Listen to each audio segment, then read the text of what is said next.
नमस्कार, मी दिनराज वाघमारे. आपण पाहत आहे जय भारत न्यूज. संपूर्ण जिल्ह्यामध्ये राजकीय क्षेत्राला धक्का देणारी अशी एक घटना जतमध्ये घडली आहे आणि जतमध्ये महाविकास आघाडीत मोठी फूट पडलेली आहे. माजी मार्केट कमिटी सभापती व एक दिग्गज नेते सुरेशराव शिंदे सरकार यांनी काँग्रेस राष्ट्रवादीच्या हातात तुरी दिलेली आहे.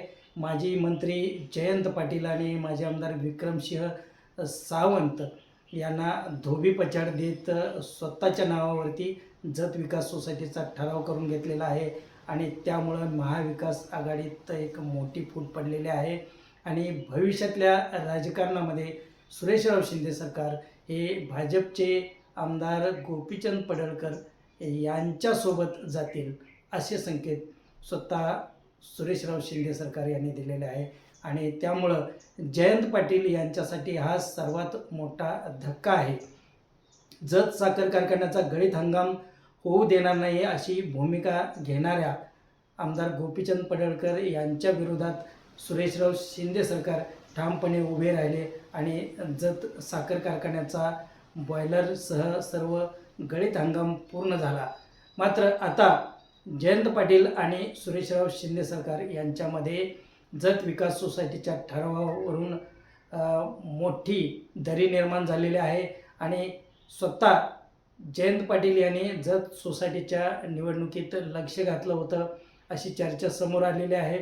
काही संचालकांना त्यांनी वैयक्तिक फोन करून सुरेशराव शिंदे सरकार यांच्या विरोधात भूमिका घेण्यासाठी आदेश दिले होते. मात्र या सर्व आदेशांना आता संचालकांनी कचऱ्याची टोपली दाखवलेली आहे आणि माजी आमदार विलासराव जगताप यांनासुद्धा हा मोठा धक्का आहे. कारण विलासराव जगताप हे सुद्धा जत सोसायटीच्या संचालक मंडळामध्ये त्यांचा एक संचालक सहभागी होता.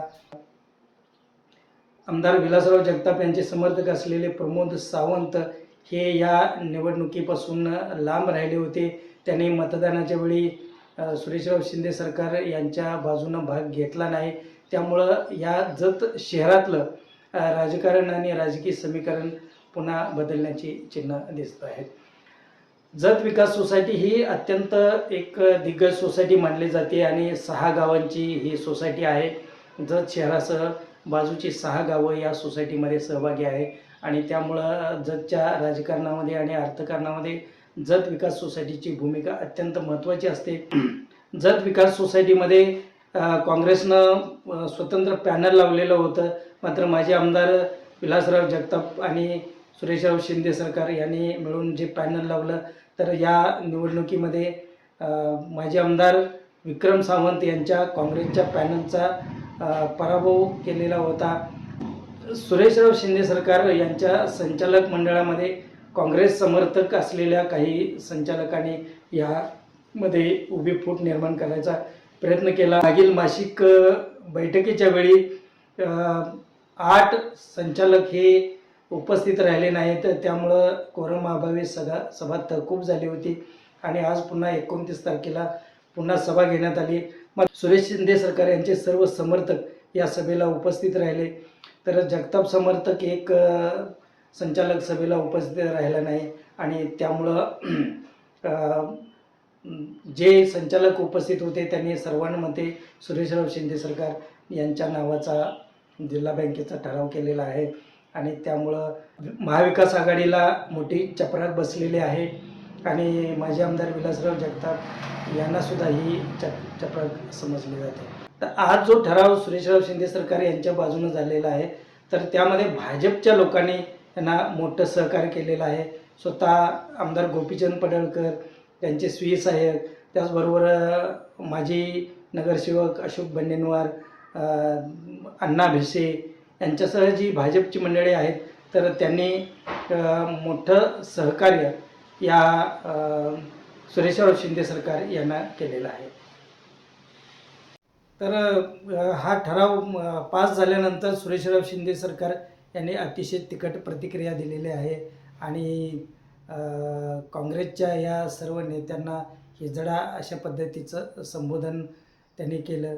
त्याचबरोबर जे मार्केट कमिटीमध्ये जे अनेक मोठे घोटाळे झालेले आहेत, जमीन घोटाळा झालेला आहे, बोगस ठराव करण्याचा प्रयत्न झालेला आहे, तर त्याच्यावरती मोठं भाष्य केलेलं आहे. कारण सांगली कृषी उत्पन्न बाजार समितीचं जे जत शहरातलं जे आरक्षण मार्केट कमिटीसाठी पडलेलं होतं, तर ते आरक्षण उठवण्यासाठी मार्केट कमिटीच्या तत्कालीन सभापती असलेल्या नाना शिंदे यांनी बोगस ठराव केल्याचा खळबळजनक आरोप केलेला आहे. आणि त्या मोबदल्यात शेतकऱ्याची जवळजवळ 2 एकर जमीन हडपण्याचाही प्रयत्न केल्याचा गौप्यस्फोट त्यांनी केलेला आहे. त्याचबरोबर उमदी येथे एका शेतकऱ्याची जमीन विकत घेऊन त्याच्याकडून जवळजवळ कोटी सव्वा कोटी रुपये कमिशन म्हणून घेतले आहेत. तोही शेतकरी उपोषणाला बसला होता. असे हे सर्व यांचे गैरव्यवहार करून यांनी सत्तेमध्ये आलेले आहेत. तर यांचा भविष्यकाळात यांच्या सर्व जे कुकर्म आहेत तर त्यांचा आपण पर्दाफाश करणार आहे. अशा पद्धतीची तिखट प्रतिक्रिया सुरेशराव शिंदे सरकार यांनी व्यक्त केलेली आहे.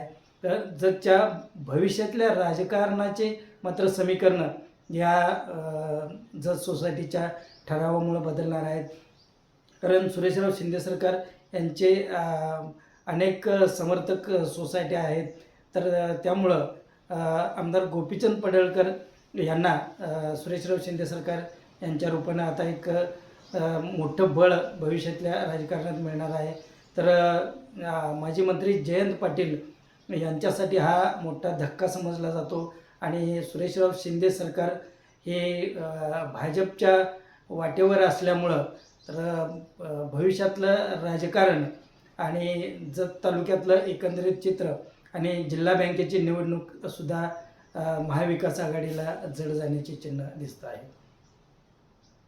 तर या संदर्भात सुरेशराव शिंदे सरकार यांनी दिलेली प्रतिक्रिया पाहू. मी 8-10 दिवसापासून जत विकास सोसायटीचा बँकेचा प्रतिनिधी ठराव करत होता. त्यात बऱ्याच लोकांनी वाहपूक केला, परंतु 13च्या 13 सीटा माझ्याच पॅनलमधून निवडून आलेल्या होत्या. आणि काही लोकांनी फूस लावून आमच्या मंडळीला आमच्या विरोधात भडकवण्याचं काम केलं. परंतु ही शेवटी सर्व संचालक मंडळी आमचीच आहे आणि ही मंडळी शेवटी आमच्यावरच राहील. आणि त्यामुळं बँकेत गेली 7-8 टर्म माझी सत्ता आहे. आणि त्यामुळं याही वेळेला या मंडळींनी आमचे जे संचालक आहेत, चेअरमन व्हाईस चेअरमन असतील, त्यांनी माझ्यावरती विश्वास दाखवून बँकेचे ठराव मला दिले. ज्यावेळेला इलेक्शन झालं त्यावेळेला विरोधकांना एकही सीट निवडून आणता आली. 1500च्या फरकानं आम्ही सीटा 13च्या 13 निवडून आणले. आणि यांचं कुठंच काय चालत नाही म्हणून कुठंतरी आता लोकांना पैसे देऊन फूस लावायची संचालकांना, आणि त्यातून काय पदरात पडते का बघायचं काम ह्या ज्या भांडगुळ्यांनी केलं आहे, त्या भांडगुळ्यांना पुढच्या या निश्चितपणानं आम्ही धडा शिवू. आम्हाला ज्यांनी ज्यांनी मदत केली, मग आमचे सहकारी मित्र, आमचे मार्गदर्शक अशोक पाटील खडीक्रेशरवाले, त्यांची माझी अनेक वर्षापासून दोस्ती आहे. आणि त्या दोस्तीला पात्र राहून त्यांनी आम्हाला संपूर्ण सहकार्य केले. मग बन्नेराव साहेब असतील, अण्णा विषय असेल, त्याचबरोबर गौतम आव्हाड असतील, आमदार गोपीचंद पडळकर असतील, त्यांचे शिवसाहेब PA पाटील महादेव पाटील असतील, या सर्व मंडळींनी आमच्या बाजूने आम्हाला मदत करायचं धोरण त्यांनी ठेवलं. कुठल्याही प्रकारची अट त्यांनी घातलेली नाही. बरं, आम्ही भाजपचे काय सदस्य नाही किंवा उघड भाजपमध्ये आम्ही कधी गेलेलो नाही. परंतु असं असताना ह्या जी भांडगुळांनी आमच्या विरोधात रान उठवलं, आम्हाला अडचणीत आणण्याचा प्रयत्न केला, त्या सर्व गोष्टी हाणून पाडण्याचं काम आम्ही केलेलं आहे. ज्यांना नगरपालिकेला स्वतःचा मुलगा निवडून आणता येत नाही, ज्याला नगरपालिकेमध्ये उभा राहून नगराध्यक्ष निवडून येत नाही, या मंडळीने आम्हाला अडचणीत आणायचं काम या मंडळीने केलेलं आहे. परंतु असं कुठल्या पद्धतीचं काम या आमच्या संचालकाने हाणून पाडलं. जिल्हा परिषदेचे देवरे साहेब असतील, चंद्रनाथ निलजी असतील, आमचे महबूब गवंडी साहेब असतील, बंदेराव पटायत असतील, अध्यक्ष होजरे असत, ही सर्व मंडळी एकसमपणानं आमच्या पाठीशी खंबीरपणानं उभं राहील.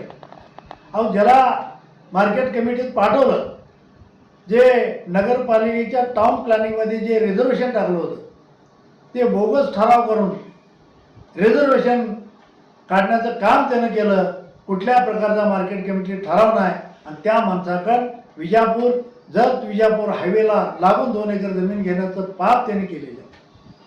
जो स्वतः आमदारची स्वप्न बघतोय त्याने एका माणसाची जमीन घेतली मार्केट कमिटीला मागच्या बोर्डात. त्यावेळेला त्याला 1,65,000 त्याच्या नावावरती 1,65,00,000 जमा केले आणि त्याच्याकडून वेगवेगळ्या माणसाच्या नावावरती मारून त्या माणसाला रक्कम मारून फक्त त्या माणसाकडे 20 लाख रुपये शिल्लक राहिले. परवाच्या उपोषणला बसले. अनेकांना नोकऱ्या लावतो म्हणून हायवेला टच असले 3-3, 4-4 एकर जमीन यानं फुकट आणली आणि ह्यो मात्र अनेक आता आमदारकीची स्वप्न बघतो. आणि म्हणून निश्चितपणानं आता रस्ता तुम्ही दाखवला. ज्या ज्या वेळेला आता इलेक्शन होतील त्या त्या वेळेला निश्चितपणानं आम्ही उघड तुमच्या विरोधात जनतेपर्यंत जाऊन सांगू ही भ्रष्टाचारी माणसं आहेत. ह्यांना प्रत्येक ठिकाणी सेम करायला पाहिजे आणि अशी माणसं खड्यासारखी बाजूला वेचून काढा. आम्ही नेहमी कधी पाठीमागनं वार केला नाही. हे पाठीमागनं वार करण्याची पद्धत, पाठीमागनं वार करण्याच्या या अवलाद्या आहेत, ही हिजडे आहेत. ह्या हिजड्यांना या पुढच्या काळात धडा शिकवल्याशिवाय आम्ही राहणार नाही. आम्ही नेहमी समोरून वार केलेला आहे. आम्ही आयुष्यात पाठीमागनं कधीही वार केलेला नाही. सुरेश शिंदे सरकार म्हणल्यावर संपूर्ण तालुका आम्हाला ओळखतोय. तुम्ही लगा दुसऱ्यांच्या मुंड्या म्हणून सत्तेत असताना पैसे खाणे, त्यांच्या जमिनी घेणे, हे जे धंदे चालू केले ते या पुढच्या काळात हे धंदे बंद करा, अन्यथा जनता तुम्हाला घरातून बाहेर पडून देणार. आणि म्हणून या पुढच्या काळात निश्चितपणानं ज्यांनी आम्हाला मदत केली त्या मंडळीच्या पाठीशी आम्ही खंबीरपणानं उभं राहू. आम्ही नॉन करप्टेड आहे. कुणी एखाद्या माणसानं उठून सांगा की सुरेश शिंदे सरकारने आमचे 10 रुपये घेतले, आमची कुठं जमीन घेतल्या, त्या वेळेला आम्ही राजकारण सोडू. तुम्ही रोज उठलं की सुटलं शेण खाताय आणि राजकारण करण्याच्या गप्पा मारताय. हे धंदे आता या पुढच्या काळात बंद करा.